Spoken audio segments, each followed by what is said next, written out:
조사를 해보면 배우자들이 듣기 힘들어하는 또 가장 고통스러웠다 하는 말들이 있는데 아내 같은 경우는 어떤 얘기를 했냐면 그 왜 장모님 같이 말해?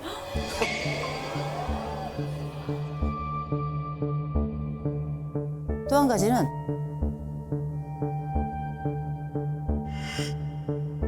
야, 너 집에서 놀면서 뭐 하냐?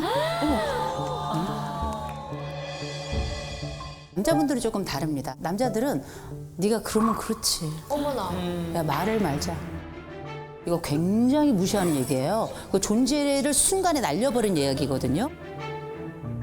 사실은 싸우는 건 하나도 중요하지 않아요. 중요한 건 뭐냐면 우리가 해야 될 말이 있고 하지 말아야 될 말이 있어요. 그래서 이 말이 하지 말아야 될 말이다 싶을 때는 입을 열어서 자기 입에 주먹을 집어 넣으셔야 돼요. 입을 틀어 막아야 돼요. 나도 모르게 막 튀어나오고 토하듯이 나오기 때문에 이거 굉장히 중요한 과정이다 꼭 말씀드리고요. 그리고 그럴 때 우리 스스로 이렇게 약간 조망하는 능력을 갖는 게 필요해요. 왜 조망을 해야 되냐? 조망을 해서 시간을 두고 어떤 말이 불편했나 생각해 보게 돼요. 또 내 파트너는 내가 했던 말 중에 어떤 말이 불편했었을까? 이런 생각도 꼭 해봐야 되겠죠. 우린 꼭 내가 상처받은 것만 기억나니까. 그리고 이 사람의 최악인 지금의 순간도 있지만 이 사람의 기여점도 있어요. 이 사람이 잘했던 지점도 있고 못난이 지점도 있고 이런 평균값을 쭉 내봤더니 이 사람의 평균값이 나쁘지 않아. 그러면 이 사람하고는 살만한 거예요. 그러니 여러분 스스로 어떤 상황이 닥쳤다? 그럼 이 지점만 생각하지 마시고 이 사람의 평균값을 기억해 주셨으면 좋겠고요. 대신 그 평균값을 낼 땐 여러분의 평균값은 어떤지 생각해 보셔야 돼요. 나라는 사람이 잘했던 건 뭐고 나라는 사람이 최악인 지점인 어떤 걸까? 이렇게 생각을 해보잖아요. 훨씬 나라는 사람에 대해서도 조금 더 진중하게 생각하게 되고 내 배우자에 대해서도 좋은 지점을 발견하게 됩니다. 평균값을 꼭 기억하실 것. 무엇보다 이제 여러분하고 함께 이야기 나누고 싶은 게 이제 20대, 30대의 결혼이 지금 현재 조금 나이가 먹은 40대, 50대, 60대하고는 굉장히 다릅니다. 2030이 가지고 있는 이 다툼과 또 이혼의 트렌드는 조금 달라요. 제가 이제 하나의 사례를 말씀드리면 이 사례도 이제 저희가 상담했던 사례고 실제 이 사례도 얘기를 해야 해도 된다라고 허락을 받은 사례입니다. 이 말씀을 잠깐 드리면 이 부부가 30대인데 일단 이 집은 집안일 가사 분담이 정확해요. 정확해서 남편이 설거지를 하죠. 그럼 아내는 이 설거지에서 벌레가 나도 안 치워요. 그리고 아내가 음식물 쓰레기를 버리기로 했는데 음식물 쓰레기가 거기서 꽃이 피고 날파리가 그 집안을 가득 채워도 전혀 치우지 않아요. 상식적으로 이해가 안 되는데. 예, 예. 그래도 서로 괜찮대요. 왜냐? 서로 약속했고 그 약속을 지키면 되니까. 이게 지금 요즘 2030이라서 전 이해는 돼요. 근데 이 집은 뭐 때문에 싸웠냐면 여러분 수저 씻으면 어떻게 놓으세요? 수저? 그냥 뭐 이렇게 꽂아놓죠. 남편이 설거지를 하는데 남편이 설거지를 씻어가지고 이 숟가락이 머리가 있고 꼭지가 있잖아요. 이 꼭지가 밑으로 가도록 이 수저가 위로 가도록 한 거예요. 네, 그래야죠. 근데 아내가 와서 그런 거예요. 이걸 왜 위로 올려? 밑으로 놔야지. 그럼 밑에는 더러운 게 보이잖아요. 그렇게 생각했죠. 그랬더니 아내가 그런 거야. 우리 집은 이렇게 해. 근데 남편이 뭐라 그러냐면 니네 집은 그렇게 배웠니? 내가 그럼 니네 집 갔을 때마다 그렇게 비위생적인 숟가락으로 밥을 먹은 거야? 거기까지 만들지 말아야죠. 근데 부부라는 게 이런 걸로 싸우는 거예요. 그죠? 그래서 결국은 각자 살아요. 이렇게 요즘 2030들이 굉장히 공정에 민감하죠. 그래서 네가 이리면 나도 이리여야 돼. 내가 이리면 너도 이리여야 돼. 그래서 이 범위, 이 밸런스가 맞지 않으면 이건 불공평한 거야. 어디 그뿐입니까? 월급에 있어서도 똑같이 돈 써야 돼요. 똑같이. 그래서 제가 만난 부부 중에는 남편이 한 달에 700을 벌어요. 엄청나게 버는 거죠. 아내는 한 달에 250을 벌어요. 그런데 외식을 나가잖아요. 각자 돈을 내야 돼. 근데 남편이 굉장히 비싼 아주 우리나라의 제일 높은 빌딩에 있는 그 식당 있잖아요. 거기를 이제 가자 그런 거예요. 그랬더니 아내는 거기를 이제 가면 너무 비싼 거예요. 그래서 못 가는 거야. 그래서 어떻게 했냐면 남편이 혼자 갔어요. 이게 너무 웃긴 일들이 이제 그 윗세대는 납득할 수 없는 일들이 이렇게 벌어지는 경우들이 있어요. 이거 너무한 거 아닌가? 너무 이렇게 뭐 극한 걸 얘기하는 거 아닌가 싶지만 이들이 가지고 있는 권리의 세대의 핵심은 뭐냐면 침범하지 말고 약속한 거 지켜야 되고 미리 예약해야 되고 그리고 이 약속에 대해서 n분의 1이어야 된다는 거. 이게 윗세대로서는 납득할 수 없지만 이게 세대가 가지고 있는 일련의 세대의 색깔이고 세대가 가지고 있는 키워드에 들어가는 거예요. 이런 모든 것들이 다 결혼 생활 속에 녹아 있어요. 이 가사 분담 같은 것도 다 n분의 1입니다. 그래가지고 일명 어떻게 분담을 하냐? 엑셀로 분담을 해요. 엑셀이 지금 이런 식으로 조건이 되는 겁니다. 보세요. 세탁기, 건조기 있는데 보세요. 밥 만들기, 먹이기, 반찬 정리, 식탁 정리 따로 있고 애들 샤워 보세요. 화장실 데려가는 사람 따로 있고 샤워시키는 사람 따로 있고 굉장히 디테일이 강하죠. 이런 식으로 하죠. 결국 이혼해요. 아, 그게 엑셀이온이구나. 아, 들어봤어요. 누가 어떻게 이렇게 할 수 있겠습니까? 아, 저 얘기를 듣는데 너무 남 얘기 같지가 않아가지고. 엑셀 하세요? 엑셀까지는 아닌데 그래도 저희들만의 가사 룰이 있고 네네. 만약에 제가 빨래를 돌리면 남편이 건조기 하는 거 너무 당연한 거고 결혼식은 내가 준비할게. 신혼여행은 너가 준비해. 이렇게 나눴거든요. 그래서 듣다 보니까 너무 남 얘기 같지 않아서 좀 여기가 너무 불편한데요. 저도 지금 갑자기 불편해졌는데 사실 우리 세대들도 그런 문제로 많이 싸워봤잖아요. 근데 혹시 결론에 도달하신 분 계세요? 이 싸움의 끝을 가본 사람은 저 지금까지 본 적이 없어요. 그 싸움의 끝은 제 앞으로 오는 거예요. 그런데 사실 그 해결의 원인은 뭐가 있냐면 서로에 대해서 배려가 부족한 겁니다. 때로는 우리가 부족한 부분도 있고 남는 부분도 있죠. 그리고 나에게 없는 그 부분이 그에게 있기 때문에 이건 차이일 수도 있겠지만 보완일 수도 있는 거 아니겠어요? 이렇게 우리가 잘 살기 위해서 규칙이 필요하거든요. 단추 기억하셔야 돼요. 단추. 인간에겐 다 버튼이 있어. 특별히 부부에겐 두 가지 버튼이 있어요. 하나, 발작 버튼. 발작 버튼. 그거 누르면 안 됩니다. 또 하나 안심 버튼. 우리가 결혼하잖아요. 그러면 누구나 다 발작 버튼이 있지만 처음엔 모르고 눌러요. 모르고 막 누르고 고통스러워하죠. 나중엔 알고 누른다. 근데 우리가 서로의 발작 버튼을 알고 있다고 생각하는 부부들이 많아요. 의외로 굉장히 모릅니다. 굉장히 모르기 때문에 알려주셔야 됩니다. 여보, 나는 이런 말이 힘들어. 이런 말은 안 해줬으면 좋겠어. 그러면 자기는 어떤 말이 어떤 행동이 힘들어? 라고 또 물어봐야 되겠죠. 나에 대해서는 알려주고 그 사람에게도 물어봐야 돼요. 그런데 얘기할 때 보면 대부분 어떻게 얘기하냐면 내가 싫어하는 행동 좀 하지 마. 이런 얘기를 하거든요. 이런 얘기는 제대로 된 제안을 한 게 아니에요. 모든 말, 행동은 당장 이 그림이 눈에 떠오르는 것처럼 해야 그 사람이 이걸 어떻게 변화시킬지도 알고 그 행동이 변화했는지 안 했는지도 알게 되는 거거든요. 굉장히 중요한 겁니다. 아시겠죠? 또 한 가지 회복 버튼, 일명 안심 버튼은 훨씬 더 중요해요. 왜냐, 우리가 싸운 다음에는 그 다음에 어떻게 풀어갈지가 얼마나 중요해요. 그래서 이를테면 저희 남편은 저를 어떻게 풀어주는지 너무 잘 알아요. 갑자기 막 요리를 시작해. 아니면 저를 막 식당으로 데려가요.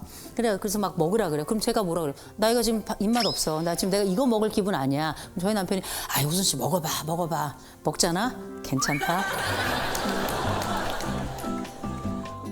저는 제 남편을 사랑하기도 하지만 정말 존경합니다. 저희 남편이 뭐 인물이 좋아서 이런 게 아니라 정말 이렇게 수용력이 좋은 사람이라 저는 무슨 일 있으면 제가 남편한테 가요. 가면 남편이 물어보지도 않아요. 그냥 가만히 있다가 괜찮아 이렇게 안아주고. 너무 따뜻하다. 안아주면 어떻게 해요? 네. 저희 남편 정말 귀엽고요. 너무 웃긴 사람이에요. 그리고 이제 무엇보다 제 눈에 깜찍입니다.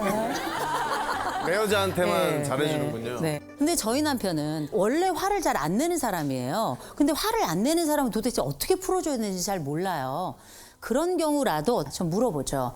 자기야, 당신이 화났을 땐 내가 어떻게 했으면 좋겠어? 그랬더니 자기를 그냥 좀 놔두래요. 그러면 언제까지 놔두면 될까? 그랬더니 하루나 이틀이면 된대요.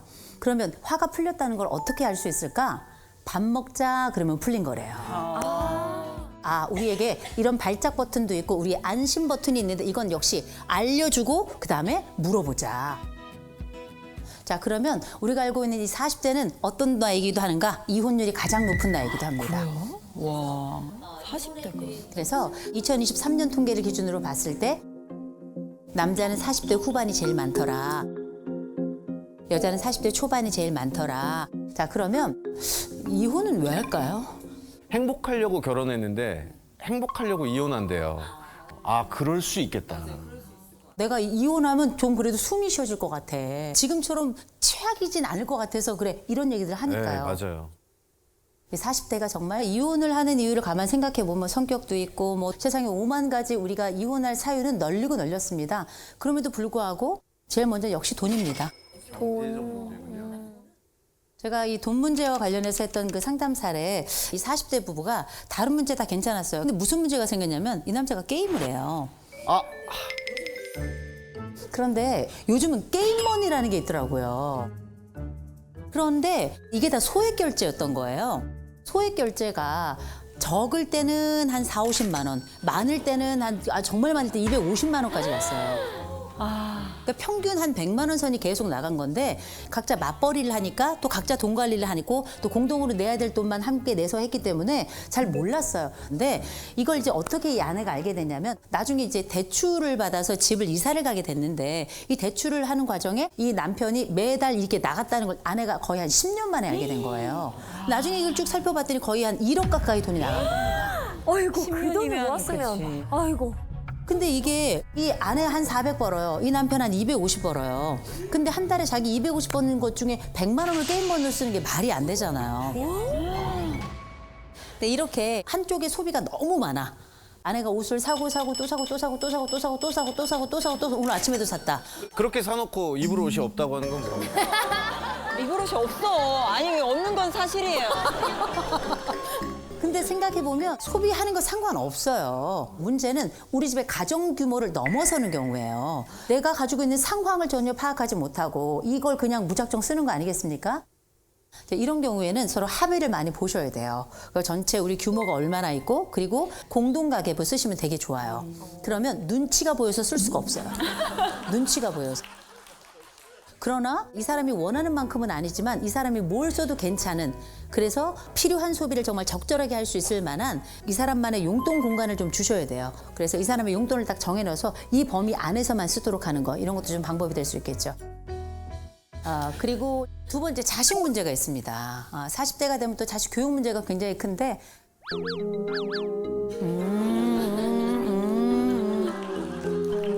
항상 부딪히는 게 딱 한 가지 있는데 훈계에 대해서 좀 분육에 대해서. 저는 이제 잘못된 행동이 보이거나 남에게 피해를 준다거나 뭐 이런 게 있으면 저는 이제 혼내는데 이제 저희 아내는 혼내는 것보다 칭찬이 훨씬 더 아이한테 효과가 커라고 이제 말로 타이르는 방법을 막 유도를 하는데 네네. 머리로는 알겠는데 마음은 이제 너무 답답하고 막 보고 있으면은 막 우라통이 터지고. 그렇죠.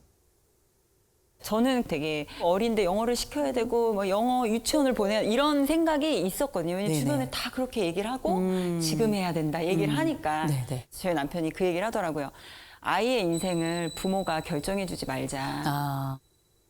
그러니까 저는 좀 약간 남편의 의견에 많이 따르는 편인데 그것만은 제가 못 따르겠는 거예요. 왜냐면 뒤처지는 것 같으니까. 이제 집집마다 다 똑같은 얘기 생각이 드실 거예요. 그런데 부부가 서로 교육관이 다 안 맞아요. 무게도 다르고 방향도 다르고 또 종류도 다를 수 있겠지만 부부가 서로 안 맞아도 최대한 합의해 가고 협의해 가는 거예요. 항상 그렇습니다. 다 맞지 않는데 어떤 집이 있었냐면 이 엄마가 정말 고학력자예요. 해외에서 학위를 하고 왔어요. 근데 이 아빠도 고학력자예요. 그리고 이제 두 분이 서로 외국에서 만나서 들어왔어요. 이 아빠는 자유주의자예요. 엄마는 교육주의자고. 그래가지고 아이를 어떻게 키우냐면 아침부터 저녁까지 일정을 빡빡하게 해가지고 학원 쫙 돌리고 집에 딱 돌아오면 과외 선생님이 그 뒤로 3명이 더 와요. 심지어 아이가 새벽 1시 반까지 과외를 합니다. 진짜 너무 힘들겠다. 비용도 만만치 않습니다. 두 분이 다 시간 강사를 하는데 돈이 그렇게 여의치가 않아요. 그런데도 불구하고 대출을 내가지고 아내는 계속 교육을 밀어붙이는 거고요. 그랬더니 남편이 뭐라 그러냐면 아이들이 정신적으로 피폐해진다 이렇게 해봐야 그러니 아이에게도 숨 쉴 구멍을 줘야 된다. 그런데 아내는 도무지 듣지 않잖아요. 남편은 결국 논의 전혀 하지 않고 학원 다 끊고요. 과외 선생도 한 명도 오지 못하게 한 거예요. 그런데 아내가 알게 된 거 아니에요. 왜 안 오십니까? 너는 왜 학원 안 가니? 아빠가 끊었어. 선생님, 아버님께서 오지 말라고 하시던데요? 그러니 어떻게? 이 아이들의 모든 미래, 또 모든 계획을 내 남편이 다 망쳤다고 생각을 한 거죠. 이 아내가 완전 폭주한 거죠. 어떻게 했는가? 결국은 남편에게 올라타가지고 남편 목을 졸랐어요. 나중에 이제 정신을 차려보니까 내가 제정신이 아니라는 걸 이 아내가 알게 된 거죠. 그래서 이제 두 분이 같이 상담을 받고 이제 강남에 있었는데 이제 다른 쪽으로 이사를 하고 그다음에 아이 학원 관련된 것들도 정리를 좀 하고 지금은 굉장히 잘 지내고 있고요. 결국은 아이들에게 좋은 것을 주려고 애를 많이 쓰지만 정도껏 해야 된다. 어쩌면 그게 아이들의 미래가 아니라 욕망이 될 수 있다는 것. 무엇보다 기억하셔야 될 게 이 교육에 관련된 이야기를 할 때 쓸데없는 거 끌고 들어와가지고 얘기하면 안 된다. 그래서 당신이 학교를 거기밖에 못 나온 거야. 뭐 이런 거 있잖아요. 진짜 최악이다. 그런 거 있죠. 아, 당신 쪽이 뭘 몰라서 그러는데 이런 얘기. 그건 사실 우리 아이와 관련된 논외의 이야기예요. 그죠? 경계를 잘 설정할 것 굉장히 조심스럽게 얘기해야 된다. 이런 말씀을 좀 드리고 그리고 우리가 자녀 문제만 있는 건 또 아닙니다. 또 40대에 또 넘치디 또 넘칠 만큼 많아지는 것 중에 하나가 바로 또 이제 외도에 관련된 이야기인데요. 왜 기대돼요? 네. 남의 집 이야기. 이런 외도가 발생한다고 한다 할 때 사실 사람들이 가장 힘들어하는 게 몸의 외도이기는 해요. 왜냐하면 부부라는 건 어떤 사람들입니까? 서로 너와 내가 법적으로 서로 합의된 부부관계를 통해서 다른 사람들과 분리된 또 다른 경험을 하는 거 아니겠어요? 그런데 상대방이 또 다른 사람과 어떤 특정한 관계를 맺었다 생각이 들면 그때부터 그 사람에게 일종의 오염감을 느껴요. 이 사람이 나와의 순전한 관계를 더럽혀서 그 사람과 함께 내가 또 다른 관계를 맺어간다는 게 내가 오염된다는 느낌. 그래서 불결하다. 이런 불결감이 상대방과의 감정도 벌어지게 합니다. 그런데 이것 말고 우리가 또 많이 들었던 정서적 외도가 있죠. 정서적 외도도 놀라울 정도로 몸의 간격을 벌려놓습니다. 왜냐하면 상상의 단추를 눌러요. 그래서 이 사람이 정서적 외도를 넘어서 몸의 외도까지 했을 것이다라고 암묵적으로 생각을 해요. 그러니까 사실 정서적 외도는 더 상상하게 만들고 상상의 관계를 더 악화시키고 악화된 관계 우리를 완전히 극으로 치닫게 하는 거죠. 그래서 우리는 이 장면을 뭐라고 부르는가? 지옥이다. 이런 지속적인 외도를 하는 사람은 상대방을 태웁니다. 태우는 행위예요. 생각해 보세요. 이 한 번의 외도라고 하는 건 단기에 어쩌다가 넘어지듯 일어나는 게 아니에요. 그건 세월을 두고 일어난 사건이에요. 들어간 시간이 있고 노력이 있고 공이 있고요. 그리고 몰래 어떤 관계를 만들기 위해서 했던 그 거짓말의 숫자들이 있단 말이에요. 쉽게 용서하시면 안 돼요. 저는 웬만하면 이혼을 권하지 않습니다. 그런데 그 모든 와중에도 저는 이혼을 해라라고 말씀드리는 경우가 있습니다. 지속적인 폭력이 있는 경우예요. 이 폭력이라는 건 말입니다. 반드시 가속도가 붙어요. 내가 처음에 한번 툭 치는 건 실수일 수도 있겠지만 맛보기일 수도 있어요. 그래서 간을 보는 거죠. 내가 이를 이렇게 다뤘을 때 쉽게 넘어가고 오케이를 해? 다음번은 어떻게 조금 더 강도를 높여보겠죠. 그 다음에는 어떻게 미는 것을 넘어서 뺨을 한번 때려보겠죠. 그 뺨을 때린 다음엔 또 다른 주먹이 나가겠죠. 쉬운 용서는 곧 이어 또 다른 폭력을 바로 빠른 속도로 불러오게 됩니다. 그래서 우리가 이렇게 하는 용서를 뭐라 그러냐? 값싼 용서라고 부르는 거예요. 값싼 용서. 이 값싼 용서는 그야말로 우리가 값싼 은혜를 베푸는 것과 똑같은 거거든요. 함부로 용서하시면 안 됩니다. 지속적인 폭력이 나타난다. 이건 사람하고 사는 게 아니에요. 범죄자하고 사는 거잖아요. 그 피해자 몸의 상처는 이 심장뿐만 아니라 심정에도 멍을 내게 돼 있는 거예요. 그래서 잊지 마시고 지속적인 폭력이 이어진다. 이건 반드시 꼭 상담은 받으시되 이혼도 고려하셔라.